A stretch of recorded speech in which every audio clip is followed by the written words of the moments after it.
What's up, fight fans? Main man, made man here. Y'all know how I get down. We talking boxing, man. What up to the fam? And what up to everyone in main man, made man's boxing form? Hey, look, man. So the thing is this. I hear word on the curb, according to Dan Rayfield, boxing reporter. He says that now it's the preliminary talks are now underway between Jaron Boots Ennis and Virgil Ortiz. And they're looking to negotiate a fight for a February 22nd card. More than likely part of that 5 versus 5 Matchroom versus Golden Boy card, fight fans, that we've been hearing about. And it looks as if that is, man, they finally came to the table and talks are now underway. The last thing that we heard from Eddie Hearn, the promoter of Jaron Boots Ennis, that when it comes to Boots' next fight, he was waiting to see if this is something that DAZN wanted to do. And if DAZN wanted to do the Virgil Ortiz fight, then, that was pretty much is going to happen. I couldn't see no reason whatsoever that DAZN would not want that fight fans.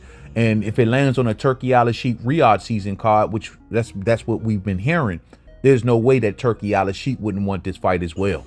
This is a smoking fight fans. Now, if it happens at 154 pounds, which is more than likely, then of course there will be no world title involved. However, the winner of this fight still will emerge possibly with a special tag, because this is a high caliber fight. Virgil Ortiz, though he does not have a belt, we know that the reasons that he doesn't have a belt was mainly due to politics and also due to his health issues or whatnot. And so it is what it is, but he's still undefeated. Haven't been beat, haven't been damn near even really been close to being beat. And I know he had some struggles in his last fight, but however, the guy he fought in his last fight was a hell of a fighter. Not to mention, before Virgil Ortiz accepted that fight with Boachuk, he was scheduled to go in there with Tim Tszyu. That goes to show you that Virgil Ortiz really doesn't back down from challenges, and as long as everything kind of lines up for him, then he's willing to jump in there with whoever.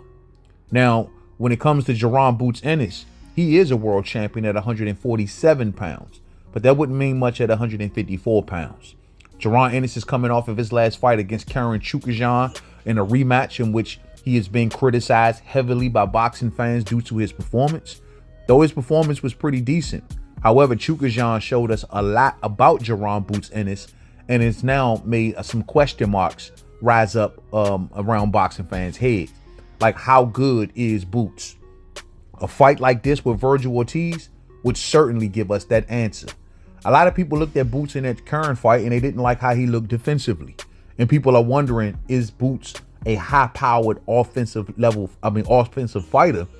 But what about his defense? It seems as if that there was a lot of cases that Boots Ennis was looking to impose his offense so much that, defense kind of took a back seat, and he was getting touched up pretty well by Karen. And boxing fans remember that. And we know that he cannot make those type of mistakes against a Virgil Ortiz. And not to mention, I think that Jaron Ennis should look to use his legs more. Like, he uses his upper body movement and head movement somewhat decently, but he never uses his legs to kind of get himself out of danger enough for me. And instead, he'd rather stand mid-range, sometime in the trenches, and try to slip and dip, and that kind of gets him touched. I think he needs to rely on his legs more so he can get that spacing and get up off of his opponent and get set up before his opponent can reach him. And I think that if he used his legs a bit more, then he will be just that much more defensively responsible, you feel me? And be much more defensively prepared. And that's one of the things that he would definitely have to use against Virgil Ortiz. There's going to be times he's going to have to back out of those trenches and back away from that mid-range, because Virgil's going to be thrown with a lot of bad intentions. So that's just, one of the things that I think that he can kind of polish up, going into this fight. Because if Jaron Ennis starts to overshoot or undershoot, Virgil definitely has the ability to make you miss and make you pay, and pay dearly. The good thing is that Jaron Ennis has that ability as well. Both men have very high-powered offenses. Virgil Ortiz has always been an intense fighter. And as for Jaron Ennis, offensively, very intense. So I'm expecting honestly, when these two offenses clash, it's going to be something to see, fight fans. It really is going to be something to see. Now, both fighters do have a bit of defensive responsibility. I'm not saying that they're irresponsible defensively. Or should I say in Jaron Ennis's case, he's not irresponsible. It's just he's not getting back on defense fast enough, I think, in order to negate a lot of offense that can come his way. And if he doesn't have his defense set up faster, well, that can be an issue against a guy like Virgil Ortiz, like we saw in the current fight. Virgil is the same way, though. Sometimes Virgil kind of gets sucked into his offense as well and look to impose and to be so intense and put so much pep on so many shots, where sometimes he overshoots or he may undershoot, and he can be put in a position to, be made missed and made to pay. But the thing is, I've never seen Virgil getting back on defense in a slow fashion like I seen with Boots. So transitioning from offense to defense for Virgil, I don't see that much of a thing for him as I do for Jaron Boots Ennis. You know what I'm saying? But either way, man, this is a smoking fight, man. Pretty much a 50-50 fight. Real spill. Really 50-50 fight. Just can't wait to see how this all kind of plays out. I honestly think I'm maybe even semi-leaning.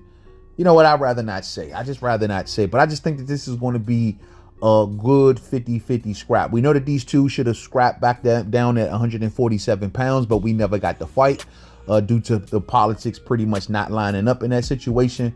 And so this is, better late than never. I mean, both men are still being argued to be in their primes, or if they hit their primes yet, they're like right there. If they're not already in their primes, I think the time is really, really good for this fight. And it would be nice to have a world championship involved, but it doesn't really matter because the winner of said fight, I'm sure, will be in line for a title shot more than likely in their next fight. Remember, Virgil Ortiz is the WBC interim champion at 154 pounds. So matter of fact, if there's any belt that's going to be on the line, more than likely it would be Virgil Ortiz's WBC interim belt.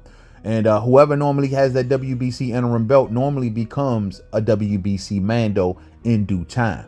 Now, we know at 154 currently, Terrence Bud Crawford is the WBC mandatory.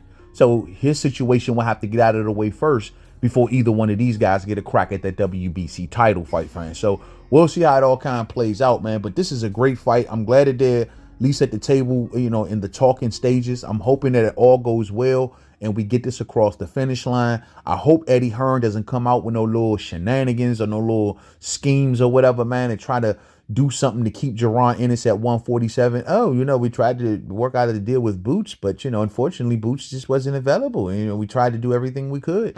Whole time, Eddie Hearn knowing damn well he held some cards back. You know what I'm saying? So let's hope that they get this across the finish line. I get it. Eddie Hearn probably sees Boots Ennis and he just got him, a fight or so ago.